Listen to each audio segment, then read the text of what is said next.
Honourable Leader of the Third Party. Thank you. Mr. Speaker, along with our very young, our seniors can be the most vulnerable in society. I have a constituent in an assisted living facility.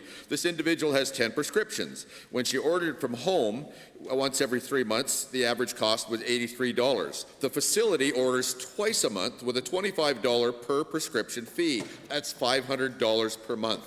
To the Minister of Seniors, are you and your department aware of this, and what are you doing to protect seniors against these expensive practices? The Honourable Minister of Health. Thank you very much to the member for the question. The drug policy that is in place around prescription refills in terms of seniors' drug benefits does have a $25 copay piece attached to it.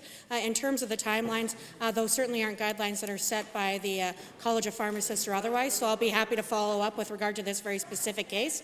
But again, under this government, we're working to make life more affordable. We're working to make sure we're investing in our seniors, and that includes making sure that we're building long-term care facilities, Mr. Speaker. The last government pushed forward full speed ahead with other facilities where seniors do have to cover things like their own drug coverage. So, Mr. Speaker, I think we know clearly who's on whose side.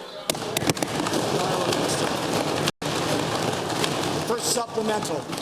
Well, Mr. Speaker, the government's actually making things more expensive, as I pointed out. The senior was ordering every 3 months at an average cost of $83 a month, and the government's program is $500 a month.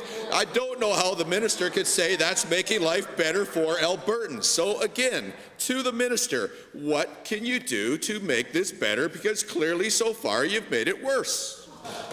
The Honourable Minister of Health.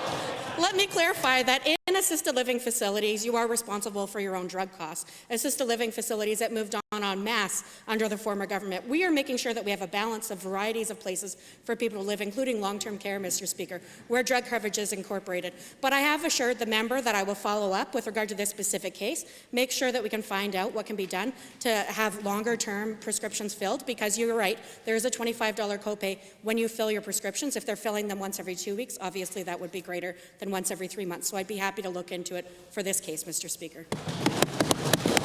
Second supplemental. Well, Mr. Speaker, I'm happy to hear the minister agree that the one senior was doing a better job of buying her drugs than the whole government was. But I'm also grateful that the minister has acknowledged the problem and has said she's willing to help. So, to the minister, if I get you the information on the case, would you take a look at it and get back to the senior to see if you can help, please? Honourable Minister.